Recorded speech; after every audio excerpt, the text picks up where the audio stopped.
Hello, hi, welcome to this channel all in one channel. Friends, ನಾನಿವತ್ತು ಏನು ಹೇಳಕ್ ಬಂದಿದ್ದೀನಿ ಅಂದರೆ ನಿಮ್ಗೆ ಅಲ್ಲೇ ತಮ್ಮೇಲೆ ನೋಡಿ ಗೊತ್ತಾಗಿರ್ಬೋದು.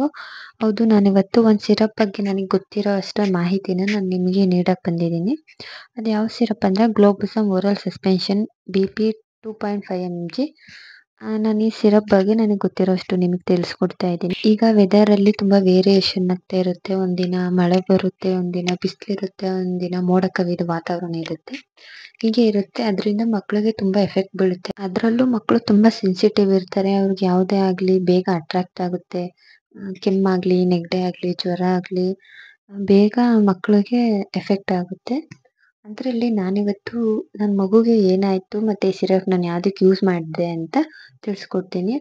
ಹೌದು, ಇದು ನನ್ನ ಮಗುಗೆ ಜ್ವರ ಬಂದು ಅದು ಐ ಫೀವರ್ ಆಗಿ ಅವನಿಗೆ ಫಿಟ್ಸ್ ಬಂದಿತ್ತು. ಹಾಗಾಗಿ ನಮಗೆ ಡಾಕ್ಟರು ಈ ಸಿರಪ್ನ ನಮಗೆ ರೆಫರ್ ಮಾಡಿದ್ರು. ಸೊ ಹಾಗಾಗಿ ನಾನು ಇದನ್ನ ನನ್ನ ಮಗುಗೆ ಯೂಸ್ ಮಾಡ್ತಾ ಇದ್ದೀನಿ. ಆದರೆ ಇದನ್ನ ನಾನು ಯಾವಾಗಲೂ ಯೂಸ್ ಮಾಡಲ್ಲ. ಜ್ವರ ಬಂದಾಗ ಮಾತ್ರ 3 days ಯೂಸ್ ಮಾಡ್ತೀನಿ ಅಷ್ಟೇ. ಮಗುಗೆ ಜ್ವರ ಬಂದಿತ್ತು ಅಂದರೆ ಅಷ್ಟೊಂದು ಫೀವರ್ ಇರಲಿಲ್ಲ, ಸ್ವಲ್ಪ ಫೀವರ್ ಇತ್ತು ಅಷ್ಟೇ. ಅದು ಇದ್ದಕ್ಕಿದ್ದಂಗೆ ಜಾಸ್ತಿ ಫೀವರ್ ಆಗಿ ಅವನಿಗೆ ಮನೆಯಲ್ಲೇ ಫಿಟ್ಸ್ ಬಂದಿತ್ತು. ನಾವು ಇಲ್ಲೇ ನಿಯರೆಸ್ಟ್ ಶಾಪಿಗೆ ಕರ್ಕೊಂಡು ಹೋಗಿದ್ವಿ. ಅಲ್ಲಿ ಡಾಕ್ಟರ್ಸ್ಗೆ ವೆಯ್ಟ್ ಮಾಡ್ತಾ ಇದ್ವಿ. ಆಗ ಅವನಿಗೆ ಮತ್ತೆ ಹಾಸ್ಪಿಟ್ಲಲ್ಲಿ ಆ ಥರ ಆಗಿತ್ತು. ಅಲ್ಲಿ ಎಮರ್ಜೆನ್ಸಿ ಅಂದ್ಬಿಟ್ಟು ಮೂಗಿಗೆ ಒಂದು ಸ್ಪ್ರೇ ಹೊಡೆದ್ರು. ಮತ್ತು ಫೀವರ್ ಕಂಟ್ರೋಲ್ ಆಗಲಿ ಅಂತ ಮೋಷನ್ ಹೋಗೋ ಹತ್ರ ಒಂದು ಟ್ಯಾಬ್ಲೆಟ್ ಇಟ್ಟಿದ್ರು. ಆವಾಗ ಸ್ವಲ್ಪ ಪರವಾಗಿಲ್ಲ, ಕಡಿಮೆ ಆಯಿತು. ಮತ್ತು ಡಾಕ್ಟರು ನಮಗೆ ರೆಫರ್ ಮಾಡಿದ್ರು, ನೀವು ಇಮಿಡಿಯೇಟ್ ಇನ್ 1 ಅವರಲ್ಲಿ ಮಗುನ ಅಡ್ಮಿಟ್ ಮಾಡಬೇಕು ಅಂತ. ಸೊ ನಾವು ನಮಗೆ ನಿಯರೆಸ್ಟ್ ಇದ್ದಿದ್ದು ಹಾಸ್ಪಿಟ್ಲು ರಾಮಯ್ಯ ಹಾಸ್ಪಿಟ್ಲು ಮತ್ತಿಕೆರೆ ಹತ್ರ, ಅಲ್ಲೇ ನಾವು ಅಡ್ಮಿಟ್ ಮಾಡಿದ್ವು. ಮಗುನ ಅಡ್ಮಿಟ್ ಮಾಡಿ ಯೂರಿನ್ನು ಮತ್ತು ಬ್ಲಡ್ ಚೆಕಪ್ ಎಲ್ಲ ಮಾಡಿದ್ರು. ಯಾಕಂದರೆ ಬ್ಲಡ್ ಚೆಕಪ್ ಮಾಡೋದ್ರಿಂದ ಮಗುಗೆ ಯಾವ ಥರ ಫೀವರ್ ಇದೆ, ಟೈಫಾಯ್ಡಾ, ಮಲೇರಿಯಾನ, ಡೆಂಗ್ಯೂನ ಅಂತ ಎಲ್ಲ ಗೊತ್ತಾಗುತ್ತೆ. ಅದರಿಂದ ಬ್ಲಡ್ ಚೆಕಪ್ ಮಾಡಿದ್ರು. ಅದರಲ್ಲಿ ನಮ್ಮ ಪಾಪುಗೆ ವೈರಲ್ ಫೀವರ್ ಅಂತ ಬಂದಿತ್ತು. ವೈರಲ್ ಫೀವರ್ ಯಾಕೆ ಬಂತು ಅಂದರೆ ನನಗೆ 3 ಡೇಸಿಂದ ಜ್ವರ ಇತ್ತು. ಸೊ ಹಾಗಾಗಿ ಅವನಿಗೂ ಬಂದಿತ್ತು. ನಿಮ್ಮ ಮನೆಯಲ್ಲಿ ಮಗುಗೆ ಜ್ವರ ಬಂದರೆ ದಯವಿಟ್ಟು ನೆಗ್ಲೆಕ್ಟ್ ಮಾಡಬೇಡಿ, ಇಮಿಡಿಯೇಟ್ ಹಾಸ್ಪಿಟ್ಲಿಗೆ ಕರ್ಕೊಂಡೋಗಿ.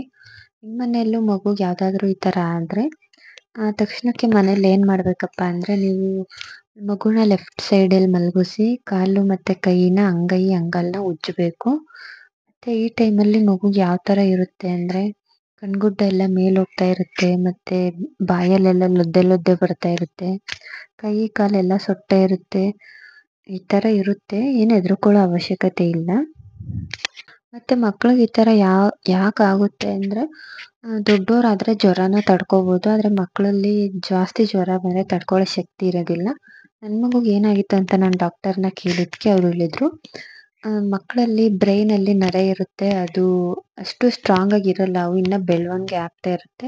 ಸೊ ಹಾಗಾಗಿ ಅವ್ರಿಗೆ ಫೀವರ್ ತಡ್ಕೊಳ್ಳೋ ಶಕ್ತಿ ಇರಲ್ಲ, ಆದ್ದರಿಂದ ಅದಾಗುತ್ತೆ. 5 ವರ್ಷ ಒಳಗಡೆ ಇರೋ ಮಕ್ಕಳಿಗೆ ಆ ಥರ ಆಗುತ್ತೆ ಅಂತಾರೆ. ಅಂದರೆ ಎಲ್ಲ ಮಕ್ಕಳಿಗೂ ಆ ಥರ ಆಗಲ್ಲ, ರೇರು. ನೋಡಿ, ನಿಮ್ಮ ಮನೆಗೆ ಮಕ್ಕಳಿದ್ರೆ ಖಂಡಿತ ಇದು ನೀವು ನಿಮ್ಮ ಜೊತೆ ಇಟ್ಕೊಂಡೇ ಇರಬೇಕು.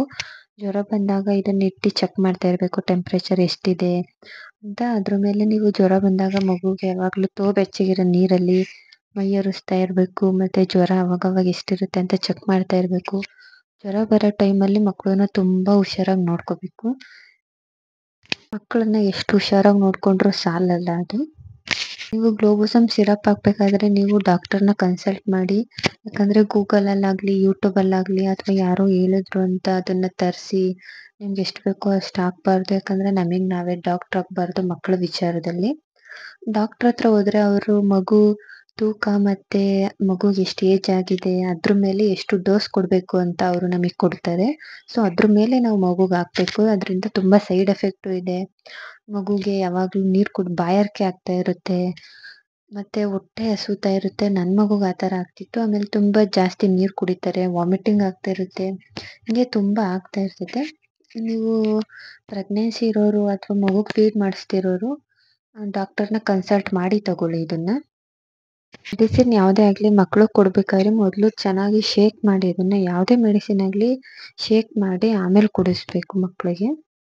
ನಾನು ಈ ಥರ ಫಿಟ್ಸ್ ಬಂದಾಗ ನನ್ನ ಮಗುಗೆ ಮಾತ್ರ ಈ ಥರ ಬಂದಿದೆಯೇನೋ ಅಂದ್ಕೊಂಡೆ, ಇಲ್ಲ, ಈಗಂತೂ ತುಂಬ ಮಕ್ಕಳಿಗೆ ಈ ಥರ ಬರ್ತಾ ಐತೆ. ಅದರಿಂದ ನೀವು ದಯವಿಟ್ಟು ಜ್ವರ ಬಂದಾಗ ಹುಷಾರಾಗಿರಿ. ಇದರಲ್ಲಿ 2 ಟೈಪ್ಸ್ ಇದೆಯಂತೆ, ಒಂದು ಸಿರಪ್ಪು, ಇನ್ನೊಂದು ಟ್ಯಾಬ್ಲೆಟ್ ಇದೆಯಂತೆ. ನನ್ನ ಮಗುಗೆ ಆ ಥರ ಆದಾಗ ಅವನಿಗೆ 1.5 year ಆಗಿತ್ತು. ಸೊ ಹಾಗಾಗಿ ಅವರು ಸಿರಪ್ ಕೊಟ್ಟಿದ್ರು ನಮಗೆ ಡಾಕ್ಟರು. ಯಾವ ರೀತಿ ಯೂಸ್ ಮಾಡ್ಬೇಕಪ್ಪ ಅಂದ್ರೆ ಅದನ್ನ ಬೆಳಿಗ್ಗೆ ಕೊಟ್ರೆ ಮತ್ತೆ ಸಂಜೆ ಕೊಡಬೇಕು. ಬೆಳಿಗ್ಗೆ 6 ಗಂಟೆಗೆ ಕೊಟ್ರೆ ಮತ್ತೆ ಸಂಜೆ 6 ಗಂಟೆಗೆ ಕೊಡಬೇಕು. ಅಟ್ಲೀಸ್ಟ್ 11 ಟು 12 ಅವರ್ಸ್ ಆದ್ರೂ ಗ್ಯಾಪ್ ಇರಬೇಕು. ನನ್ನ ಮಗುನ ಅಡ್ಮಿಟ್ ಮಾಡಿದ್ಮೇಲೆ ನಾವು ಪಿಡ್ಸ್ ಅನ್ನೋದು ಏನಾದರೂ ಥರ ಕಾಯಿಲೆ ಇರ್ಬೋದೇನೋ ಅಂದ್ಬಿಟ್ಟು ಚೆಕ್ ಮಾಡಿಸಿದ್ವು. ಅದರಲ್ಲೇ ಎಲ್ಲ ನಾರ್ಮಲ್ ಬಂದಿತ್ತು. ಯೂರಿನ್ ಮತ್ತು ಬ್ಲಡ್ ಹತ್ರ ನಾರ್ಮಲ್ ಬಂದಿತ್ತು. ಸ್ವಲ್ಪ ವೈರಲ್ ಫೀವರ್ ಇತ್ತು.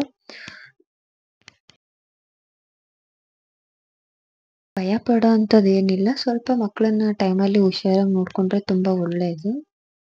ಯಾವುದೇ ಮೆಡಿಸಿನ್ ಕೊಡಬೇಕಾದ್ರೆ ಡಾಕ್ಟರ್ನ ಕನ್ಸಲ್ಟ್ ಮಾಡಿ ಮಗುನ ಅಡ್ಮಿಟ್ ಮಾಡಿ 3 ಡೇಸ್ ಆದಮೇಲೆ ಅವನಿಗೆ ಸ್ವಲ್ಪ ಫೀವರು ಎಲ್ಲ ಕಡಿಮೆ ಆಯಿತು. ಇವಾಗ ಡಿಸ್ಚಾರ್ಜ್ ಮಾಡಿದ್ರು. ನನಗೆ ಡಿಸ್ಚಾರ್ಜ್ ಮಾಡಬೇಕಾದ್ರೆ ಅಡ್ವೈಸ್ ಮಾಡಿದರು. ಅವನಿಗೆ ಪ್ಯಾರಾಸಿಟಮಲ್ಲು ಮತ್ತು ಸಿಟ್ರಿಸನ್ನು ಜ್ವರದ್ದು ಮತ್ತು ನೆಗಡಿದು ಸಿರಪ್ಪು ಇನ್ನು 3 ಡೇಸ್ ಹಾಕಿ ಅಂದರು. ನೋಡಿ ಗ್ಲೋಬೋಸಮ್ ಸಿರಪ್ಪು ಅವ್ನ ತೂಕಕ್ಕೆ ತಕ್ಕನಾಗೆ 2.6 ml 2.6 ml ಹಾಕಕ್ಕೆ ಹೇಳಿದ್ರು 3 ಡೇಸು. ಯಾವಾಗಾದರೂ ಆಗಲಿ ಮಕ್ಕಳಿಗೆ ಜ್ವರ ಬಂದಾಗ ನೀವು 3 ಡೇಸು ಇದನ್ನ ಹಾಕಬೇಕು ಅಂತ ನಮ್ಗೆ ಹೇಳಿದ್ರು. ಇಷ್ಟು ಮಾಹಿತಿ ನಿಮ್ಗೆ ಇಷ್ಟ ಆಗಿದ್ರೆ ದಯವಿಟ್ಟು ಇದನ್ನ ಮಕ್ಕಳಿರೋ ತಾಯಂದ್ರಿಗೆ ದಯವಿಟ್ಟು ಶೇರ್ ಮಾಡಿ. ಇಷ್ಟ ಆದರೆ ಲೈಕ್ ಮಾಡಿ, ಸಬ್ಸ್ಕ್ರೈಬ್ ಮಾಡಿ. Thank you.